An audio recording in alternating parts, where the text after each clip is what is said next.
In some ways, I think it's quite disappointing seeing these bars because the gold is an exciting element. It has interesting chemistry, and it's just sitting here doing nothing. It's enormously impressive, but it's a bit sad, rather like a mausoleum where the dead gold is sitting, waiting for people to remember it. Could be doing exciting reactions and so on. We're in the vault, the bullion vault of the Bank of England. I've never seen so much gold. In fact, I've never seen so much of any element. So we're standing here, and each shelf here has got a ton of gold, which is worth £35 million at today's price. Tomorrow it might be worth even more. It's very secure. We've been through a whole series of security checks. No money is allowed here to make sure we don't take anything out. And so we're both really excited to be here. So the camera may be shaking with Brady's excitement. I've never seen large lumps of gold, and to see it all round is extraordinary. One's first reaction is that it can't possibly be real, because normally you don't see such things. Looks like chocolates in the duty-free at the airport or something like that. But these really are solid gold bars, and it's quite extraordinary. There isn't any smell because metals don't smell, and it's very quiet because of the thick walls and to keep it secure. The weather's been very cold recently, and I was ready to be shivering, but it's nice and warm.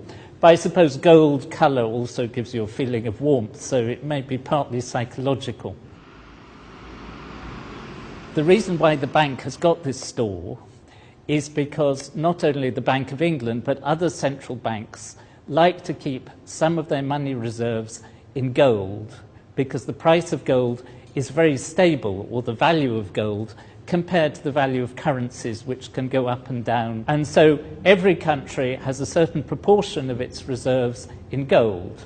And if you look at the statistics, the UK at the moment has about 310 tons of gold in its reserves. But there's much more gold here than that, because it belongs to all sorts of people, not just to the Bank of England. This vault is part of a complex of different rooms. I haven't seen the other rooms, but all together, if you look at the bank's annual report, it's worth £197 billion.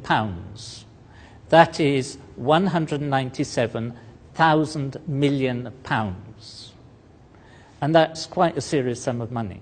The people buy and sell the gold, and each block of gold has its own number, like your car has a registration number. And when people buy and trade the gold, they don't actually take the bar home, but just that number is transferred from the seller's account to the buyer's account. And the gold just sits here quietly. Apparently the oldest bar of gold here has been here since 1916. That's the First World War, nearly 100 years ago. But the beauty of gold as a chemical element is that it's very unreactive. So it looks just the same now as it did in 1916. It hasn't tarnished, it hasn't got oxide layers on the surface, it hasn't started creeping, changing its shape and so on. So come over here, because they've given me two bars that we can look at.